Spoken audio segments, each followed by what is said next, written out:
नमस्कार, आप देख रहे हैं खबरची। मैं हूं अशोक कौशिक।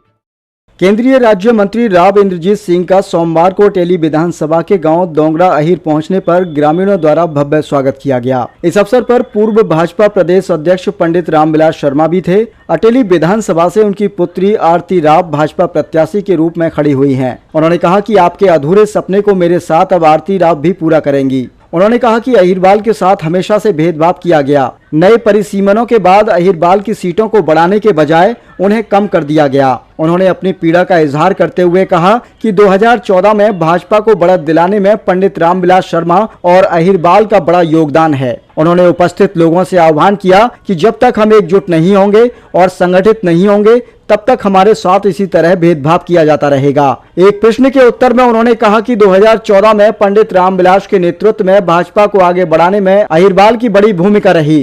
पंडित रामविलास शर्मा को एक बार तो मुख्यमंत्री घोषित कर दिया गया था, पर अचानक मनोहर लाल खट्टर को मुख्यमंत्री बना दिया गया। उन्होंने कहा कि अहीरबाल के लोगों में मुख्यमंत्री पद को लेकर कसक और पीड़ा है।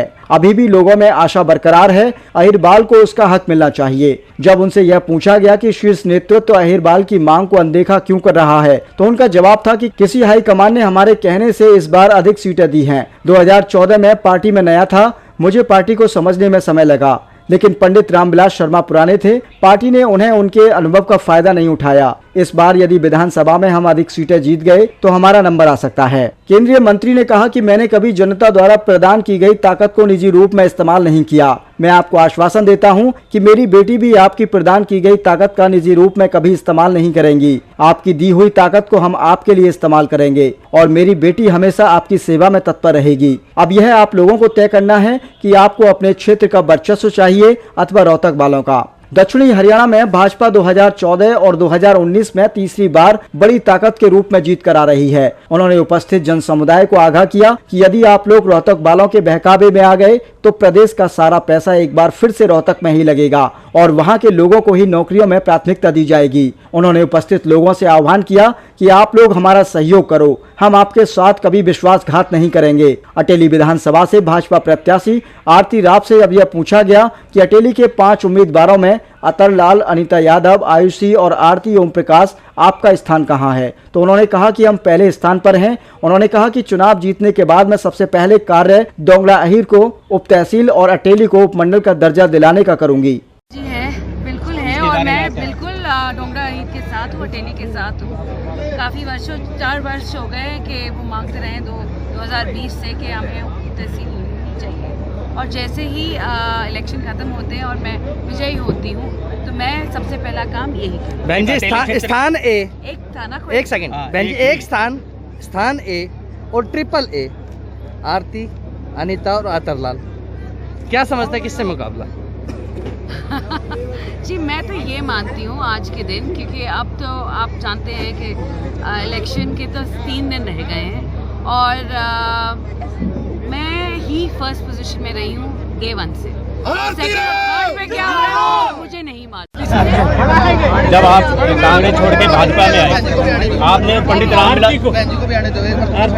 पंडित रामविलास को एज ए मुख्यमंत्री सीएम के रूप में प्रोजेक्ट किया गया था। उसके बाद पार्टी ने दूसरा सीएम थोप दिया, उसके ऊपर आपको क्या कहना?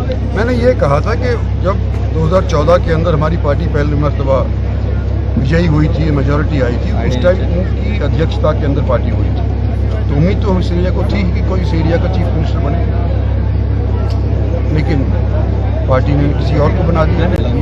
तो इसी चीज़ का मैंने जिक्र किया था कि अभी भी लोगों की आशाएं हैं कि ये एरिया जब किसी पार्टी को बनाने के अंदर अपना पूरा फुल सहयोग देता है, 36 बिरादरी मिलकर के सहयोग देती है, तो कभी तो हमारा इस क्षेत्र का भी नंबर आना चाहिए। इस वजह से मैं आपकी पीड़ा और आपकी कसक आखिर अनदेखा क्यों करता है शीर्ष नेतृत्व?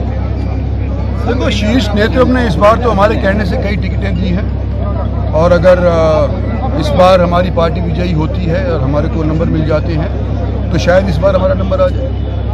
2014 से अहिरवाल हमेशा भाजपा का साथ देता आ रहा है। आईडी नीचे उसके बाद भी शीर्ष नेतृत्व तो इसका अनदेखा क्यों कर रहा है? इसका मुख्य कारण आप क्या समझते हैं? देखो, मैं नया था और शायद ये वजह हो सकती है कि नए आदमियों को बाद के अंदर ठोक के बजा करके देखने के बाद फिर वो कोई ऐसा वादा दें। लेकिन हमारे पंडित जी तो पुराने थे, आपका मुल्क का कारण उनसे ही पूछना पड़ेगा, मुझे नहीं पता। आपका राजनीतिक अनुभव में उनको आवाज़ नहीं सुनाई दी? चलो जी। साहब आज आप आए हो, भारी समर्थन मिला है।